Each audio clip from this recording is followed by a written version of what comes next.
Kota Cilegon merayakan hari jadinya ke-17 pada 27 April 2016. Di usia yang terus bertambah, kota ini pun terus menata diri, melakukan pembangunan yang berdampak pada upaya mensejahterakan warga. Wali Kota Cilegon Tubagus Iman Aryadi yang terpilih untuk kedua kalinya memimpin Kota Cilegon bersama dengan Wakil Wali Kota Edi Aryadi bertekad menjadikan tahun ini menjadi tahun pembangunan. Program unggulan yang terbukti mendapat respon baik masyarakat, diantaranya pembangunan di bidang kesehatan, pendidikan, industri, dan infrastruktur. Ya, Cilegon ini kan sebetulnya masuk dalam tahap pembangunan menengah daerah yang keempat ya. Keempat itu adalah bahwa visi kita itu bagaimana Cilegon itu menjadi daerah yang unggul dan sejahtera, basisnya adalah inklusi perdagangan dan jasa.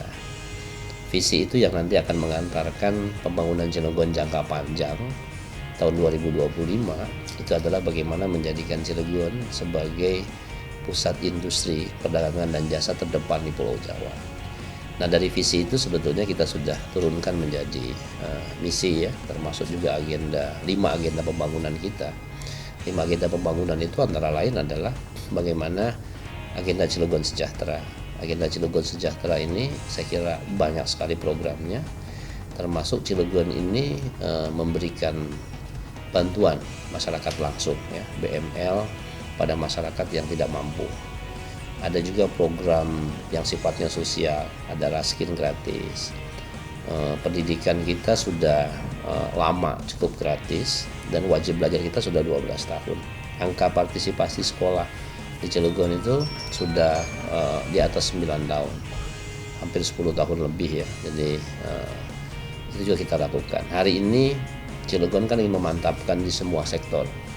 Di semua sektor, termasuk kita menargetkan di 5 tahun ini kita memiliki sekolah mantap. Sekolah mantap itu dari mulai fasilitas, dari mulai gurunya kita benahi gitu ya, segala macam gitu. Sekolah di Cilegon semua tidak ada yang tidak bagus, semuanya bagus semua gitu, dan sudah rampung sebetulnya dalam konteks pembangunan fisik ya. Tinggal bagaimana kita meningkatkan kualitas. Nah, kualitas itu kemarin kita targetkan di pendidikan kita ini, kita harus punya sekolah mantap. Di bidang kesehatan, bahwa Cilegon itu sudah mampu menaikkan RSUD kita tipe B pendidikan. Jadi kalau orang praktek dokter di rumah sakit kita sudah bisa itu kerjasama dengan pendidikan. Tetapi tidak itu, kita tidak puas dan kita akan menargetkan 2 pembangunan rumah sakit tipe D untuk mendekatkan akses masyarakat terhadap kesehatan. Satu di Merak, satu lagi di Ciwandan, daerah industri dan daerah penyeberangan pelabuhan. Kita punya rumah sakit tipe D. Dalam bidang kesehatan, Pemkot Cilegon berencana untuk mendirikan klinik di tiap kelurahan. Di setiap klinik disediakan mobil ambulans yang bersiaga dalam melayani masyarakat. Sejauh ini telah didirikan 6 klinik dari total 43 kelurahan. Bahkan kemarin selain puskesmas kita sudah rawat inap di tiap kecamatan, kita bangun klinik kelurahan. Klinik kelurahan untuk melayani masyarakat ketika sakit di 24 jam standby dia. Tidak boleh masyarakat tidak tertolong kalaupun ada sesuatu hal itu, dan itu sudah kita dekatkan. Rencana 43 kelurahan, keinginan kita kalau APBD kita cukup adalah kita ingin membangun di setiap kelurahan itu klinik. Ini kita sudah coba beberapa, ada 6 kelurahan yang kita dorong untuk melakukan ini.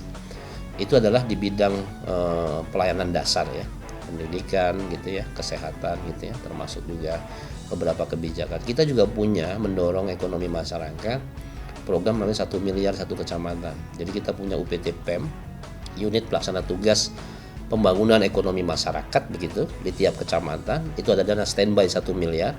Jadi kalau masyarakat berusaha, dia sudah tinggal bisa pinjam saja gitu loh. Tinggal bisa pinjam, tetapi tentu itu dana bergulir gitu untuk mendorong ekonomi masyarakat. Itu yang kita lakukan. Di bidang infrastruktur, kita sudah menyelesaikan Jalan Lingkar Selatan sepanjang 15,7 km. Dan itu saya kira beton dan pertumbuhan ekonomi cukup bagus. Kita nanti 2017 akan melakukan pembebasan lahan untuk Jalan Lingkar Utara. Lingkar Utara itu menuju pintu tol Merak. Nah, jadi kita pastikan di semua kecamatan di Cilegon tidak terisolir. Dia punya jalan yang strategis untuk pengembangan ekonomi. Karena persyaratan daerah itu maju adalah infrastrukturnya. Jadi infrastruktur itulah yang kita genjot juga. Ya. Di bidang pembangunan lain saya kira, di bidang pembangunan olahraga, kita sedang membangun stadion. Kapasitas penontonnya kurang lebih 20.000 penonton, begitu. Dalam skop besar juga kita sedang merencanakan pembangunan pelabuhan Warnasari. Karena Cilegon dikelilingi oleh laut dan potensi laut itu harus kita manfaatkan dengan sebaik-baiknya gitu, dan itu kita akan bangun, namanya pembangunan pelabuhan Warnasari. Itu saya kira beberapa pembangunan yang sifatnya besar ya. Tetapi kita juga pastikan di Cilegon ini termasuk jalan-jalan kampung itu sudah harus kita konblok. Jadi tidak ada jalan yang tidak terkena pembangunan konblok. Jadi kita bangun konbloknya, dia rapi begitu. Termasuk semua jalan kita beton untuk kualitas jalannya agak naik. Jadi nggak ada, kita harapkan ke depan tuh Cilegon jalannya bolong gitu, semuanya sudah kita betonisasi gitu. Nah inilah semua saya kira yang menjadi tugas pemerintahan kita, termasuk kita sedang menataan kota untuk menyesuaikan kita sebagai daerah industri perdagangan dan jasa. Ada beberapa problem di Cilegon. Satu, memang kita tidak punya APBD yang sangat signifikan. APBD kita hanya 1,7 triliun sebetulnya. PAD kita kurang lebih hanya sekitar 500 miliar. Tetapi ekspektasi pembangunan Cilegon melampaui dari kemampuan APBD kita. Nah, sehingga memang harus bekerja keras. Beberapa industri kita ajak diskusi untuk kita juga membangun itu. Termasuk tadi baru saya bertemu dengan direktur utama SDP untuk membangun pelabuhan Merak kita. Sudah bukan membangun, sudah terbangun sekarang. Nah, tinggal itu nanti kita perbaiki untuk menjadi nggak kalah dengan Singapura lah, kira-kira seperti itu. Di hari jadi yang ke-17 ini, kota Cilegon terlihat lebih maju dan modern. Pertumbuhan ekonomi mulai meningkat, akses jalan strategis pun sudah bisa dinikmati masyarakat. Wali Kota Imam Aryadi pun tetap optimis untuk melakukan berbagai program pembangunan yang bertujuan untuk mensejahterakan masyarakat. Walaupun Pak Ahok, Gubernur DKI punya APBD 80 triliun gitu, kita nggak. Kalau bisa kualitas pendidikan kita nggak kalah dengan DKI. Walaupun hanya 1,7 triliun APBD-nya kira-kira gitu. Nah itu kita buat gitu ya. Rencana kita buat dari mulai standar gurunya, kualitas pendidikannya seperti apa, dan lain sebagainya. Kira-kira begitu. Ya, saya sudah sampaikan itu kepada aparatur saya. Angka saya pemilu kada serentak itu 77,37%. Dengan Pak Edi ya, wakil saya kan yang lama. Itu menunjukkan bahwa ekspektasi masyarakat cukup tinggi terhadap saya gitu. Nah oleh karena itu, karena ekspektasi masyarakat cukup tinggi, saya harus wujudkan itu dengan kerja keras. Kerja keras untuk menyelesaikan semua agenda pembangunan itu. Sehingga di 2021 masyarakat akan melihat hasil pembangunan yang positif.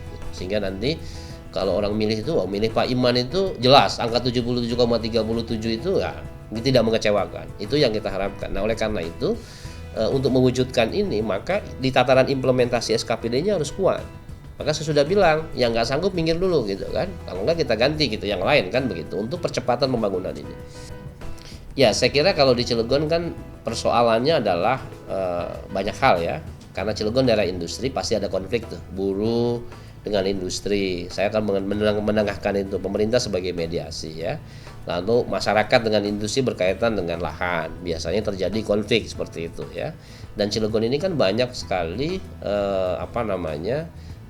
tempat-tempat yang sangat vital ya, industri-industri nasional, BUMN begitu. Nah oleh karena itu kita harus jaga juga ketentraman, kenyamanan mereka berinvestasi ya, tetapi juga tidak meninggalkan masyarakat untuk mewujudkan kesejahteraan itu. Nah itulah yang saya kira memang ini merupakan salah satu hambatan, dan saya kira memang seninya membangun seperti itu.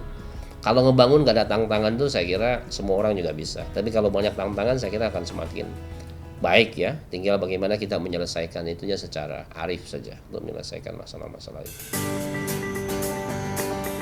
Cilegon yang merupakan kota industri tentunya memiliki tantangan untuk menyeimbangkan kenyamanan bagi industri dan kesejahteraan bagi masyarakat. Diharapkan pada usia yang ke-17 ini, semua program pembangunan di berbagai bidang dapat terlaksana dengan baik dan efektif. Adinda Rati, Luana Nafirtu, MNC Media, Cilegon, Banten.